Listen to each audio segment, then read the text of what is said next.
Imagine the head librarian at a prestigious centuries-old research institution in Chennai.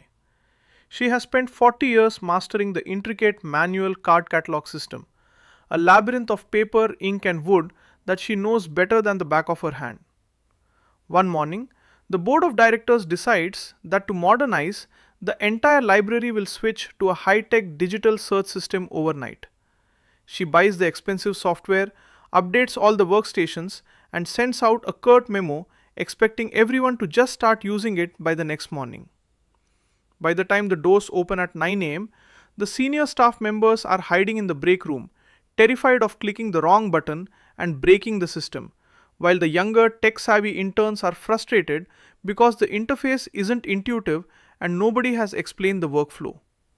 The library is in chaos, with students waiting for books that the staff can no longer locate. This is the classic, painful reality of the human side of organizational change.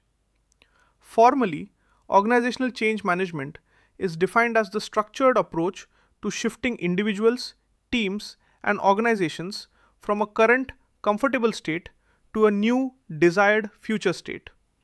In simple words, it is the sophisticated art of moving people from the way we have always done it to the new way without causing a mutiny or a total breakdown of productivity. Most projects fail not because the technology is flawed, but because the people haven't been brought along for the journey. We often focus so intensely on the technical bits, the features, the code, the hardware, that we completely forget that people have feelings, deeply ingrained habits, and profound fears about what a new change means for their job security and their sense of competence. So, now that we have mastered the reality that change is fundamentally about people, not just processes, you might be wondering how we actually handle those moments when people push back against the new direction. Well, that brings us right into our next step, which is understanding the deep, hidden psychology behind resistance. Think about that same library scenario in Chennai. The veteran staff members didn't hate the new digital system because it was slow. They hated it because they felt like their 40 years of deep expertise in the card catalog, their status in the library, was suddenly rendered worthless. Resistance is rarely about the technology. It is about the fear of losing something precious, your status, your comfort, or your perceived competence in front of your peers. The book's definition of resistance to change is the defensive, often emotional reaction that occurs when individuals feel their established, successful ways of working are threatened by an external force. In simple terms, it is the "wait, what happens to me" reaction. You've probably seen this at the office, where a new manager comes in and introduces a shiny new project management tool, and suddenly the most productive person on the team, the one you rely on most, starts finding every excuse to avoid using it. It is not stubbornness, it is fear. They fear that in the new system, their hard-won skills won't matter, or that they won't be able to keep up. If we stop labeling them as difficult and instead acknowledge that fear, we can actually address it. We can show them how the new tool makes their life easier rather than just making it different. We can show them that their experience is exactly what will make the new system work. So now that we have mastered the idea that resistance is a natural human reaction to fear, you might be wondering how we create an environment where people actually want to adopt the new way. Well, that brings us right into our next step, which is the power of a compelling vision. Let's go back to our librarian. Instead of just sending out a cold memo telling the staff to start using computers, imagine if she spent a month hosting small meetings explaining that the new system would allow them to help thousands of students across the entire country find rare, forgotten books, effectively turning their dusty library into a vital, world-class national digital hub. She creates a vision. A vision, in change management terms, is a clear, vivid, and inspiring description of the future that motivates people to support the change. Simply put, it is the why. If you don't have a strong why, you only have a have to. When people understand that the change isn't just a corporate mandate to make their life harder, but a noble way to reach a higher purpose, their mindset shifts entirely. They stop asking, "Why are you doing this to me?" and they start asking, "How can I help us get there?" As an agile leader, your primary job is to be the storyteller of the project. You have to paint a picture of the future that is so bright, so exciting, and so necessary that people want to walk into it, even if the transition period feels a bit bumpy and uncertain. When you win their hearts, their hands will follow. So, now that we've mastered the necessity of a clear pulling vision, you might be wondering how we move from that big, lofty vision to the actual gritty steps of making it happen on the ground. Well, that brings us right into our next step, which is the role of change champions. In that same library, the head librarian realizes she can't convince everyone by herself. She is the boss and they are skeptical.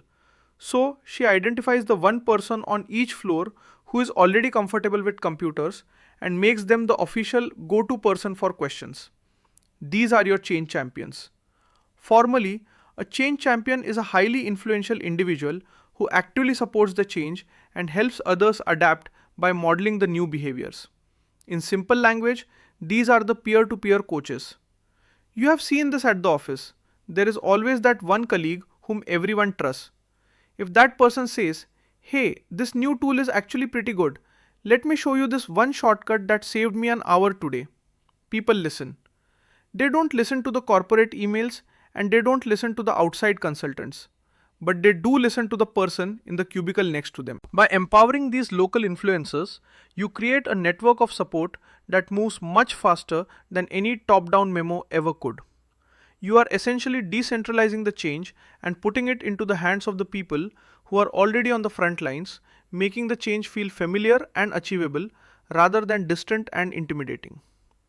So, now that we have mastered how to leverage influential peers to drive the change, you might be wondering how we ensure the change actually sticks and doesn't just fade away after a few weeks.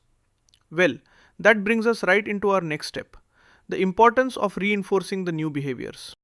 If that library stops talking about the digital system after the first week, the staff will eventually drift back to their old habits or find sneaky workarounds. Reinforcement is the process of ensuring the change is sustained through systems, rewards, and constant positive feedback. Simply put, it is making the new way the only way. This isn't about punishment, it is about alignment. If you want people to use a new project tracking tool, but their performance review is still based on old, outdated metrics from 3 years ago, they won't use the tool. You have to update the environment to support the behavior you want to see. This includes celebrating the small wins, publicly recognizing people who are using the new system effectively, and fixing the bugs that make the new system annoying to use. When people see that the organization is serious about the change and that it is actually benefiting them by saving them time, reducing their errors, or highlighting their hard work, they stop viewing it as a temporary, annoying project and start viewing it as their new professional identity. So now that we have mastered how to make the change a permanent part of the culture, you might be wondering how we know if we have actually succeeded. Well, that brings us right into our next step, which is measuring success through organizational maturity. Finally, look at the library a year later. The staff isn't just using the computer. They are suggesting new creative features for the database. They are actively training the new interns on the system, and the library has become faster, more accurate, and more accessible than it has been in decades. This is organizational maturity. The formal definition is the extent to which the change has been fully integrated into the daily culture, habits, and processes of the organization. In simple words, it means the change is now invisible because it is just how we work here. You are no longer in change mode, you are in improvement mode. You have moved from a rigid, manual, brittle process to a living, evolving system that your people own. We have journeyed through the resistance, the vision, the champions, and the reinforcement. And now you have the full human-centric playbook for leading your team through any shift. You are now equipped to be the kind of leader who doesn't just push change on people, but leads them through it, ensuring that they come out the other side more capable, more confident, and more connected to the organization's mission than when they started.